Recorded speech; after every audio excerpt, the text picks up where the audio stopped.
ఎదుటివారిపై విమర్శలు చేయడం ఈజీ, కానీ అది మనదాకా వస్తే మాత్రం మాట మారుస్తారు కొందరు.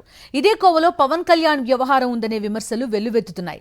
ప్రజలను దగ్గరకు రానివ్వకుండా బారికేడ్లు, పరదాల మాటున పవన్ పర్యటించడంపై రాష్ట్రవాసులు మండిపడుతున్నారు. ఐఎస్ జగన్నాథపురం, రాజోలులో ఇవే సీన్లు రిపీట్ అయ్యాయి. విపరీతంగా ట్రోల్స్తో పవన్ తీరును నెటిజన్లు ఎండగడుతున్నారు. డిప్యూటీ సీఎం పవన్ ఏలూరు జిల్లా ఐఎస్ జగన్నాథపురంలో పరదాల మాటున పర్యటించడం చర్చనీయాంశమైంది. ప్రజలను దగ్గరకు రానివ్వకుండా బారికేడ్లు అడ్డుపెట్టడం విమర్శలకు దారితీసింది. ఈ దృశ్యాలు సోషల్ మీడియాలో విపరీతంగా ట్రోల్ అవుతున్నాయి. రాజోలులో పర్యటనలోనూ బారికేడ్లు భారీగా కనిపించడంతో అందరూ అవాక్కయ్యారు. తాను ప్రజల మనిషిని అని చెబుతూనే స్థానికులను దూరం పెట్టడంపై జనసేన కార్యకర్తలు సైతం మల్ల గుల్లాలు పడుతున్నారు. మాజీ సీఎం వైఎస్ జగన్ను గతంలో విమర్శించిన పవన్ తాజాగా పరదాల మాటున పర్యటించడం, బారికేడ్లతో ప్రజల్ని అడ్డుకోవడంపై నెటిజన్లు సోషల్ మీడియా వేదికగా దుమ్మెత్తిపోస్తున్నారు. కొంచెం మీరు ఇలా ఉండాలని చెప్పేసి జాగ్రత్త చెప్పి మరి వాళ్ళు పరదాలు అవి ఇవి కడితే పరదాల మాటను తిరుగుతున్నాడు ముఖ్యమంత్రి గారు, జగన్ గారు అని అన్నారు. మరి మొన్న రాజోల్లో కానీ ద్వారకా తిరుమల కానీ చూస్తే మన పవన్ కళ్యాణ్ గారు ఎలా తిరిగారండి? పరదాల చాటునే కదా వచ్చారు. అంటే మీరు ప్రజలకి ఏమీ చేయట్లేదు, వాళ్ళు అడిగేదానికి మీ దగ్గర సమాధానం లేదని మీరు పరదాలు కట్టుకొచ్చారు. జగన్మోహన్ రెడ్డి గారు ఆ రోజున అలా కట్టుకోలేదు. ఎందుకంటే పేద ప్రజలకి కులం, మతం, పార్టీ కూడా ఆఖరికి మీ పార్టీ వాళ్ళు కూడా ఆయన మంచి చేశారు.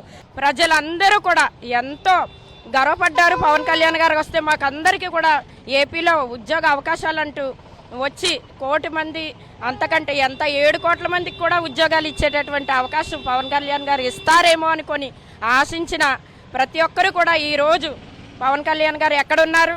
సనాతనం అంటున్నారా, లేకపోతే తిరుపతి లడ్డు అంటున్నారా, లేకపోతే షిప్ మీద ఉంటున్నారు అంటున్నారా, లేక కాసేపు కనిపించడం పరదాల వెనకాల ఉండడం అనేది చూస్తున్నారు అందరూ.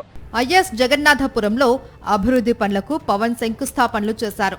ఆయన పర్యటన ఆద్యంతం పరదాల మాటున బారికేడ్ల మధ్య సాగడంపై విమర్శలు వెల్లువెత్తుతూ ఉన్నాయి.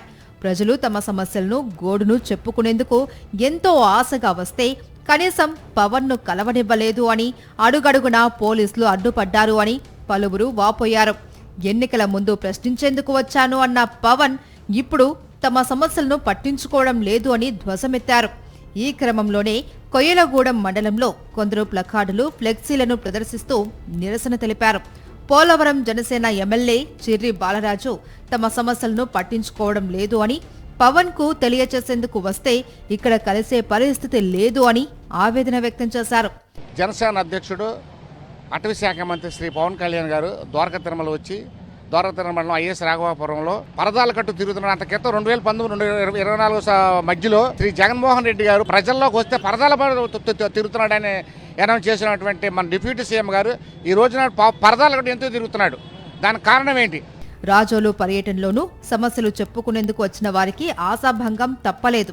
జగన్ను పరదాల సీఎం అన్న పవన్ ఇప్పుడు పరదాల మాటున ఎలా పర్యటించారు అని ప్రజలు ప్రశ్నిస్తున్నారు. ఎన్నికల్లో ఇచ్చిన హామీలు సైతం ఒక్కటి కూడా నెరవేర్చలేదు అని ప్రజలు పెదవి విరుస్తున్నారు. భవన నిర్మాణ కార్మికులకు ₹1 కోటి నిధులు ఇవ్వడంతో పాటు సంక్షేమ బోర్డు ఏర్పాటు చేస్తాను అని చెప్పిన పవన్ తమను పట్టించుకోలేదు అని వారు ఆగ్రహం వ్యక్తం చేస్తున్నారు.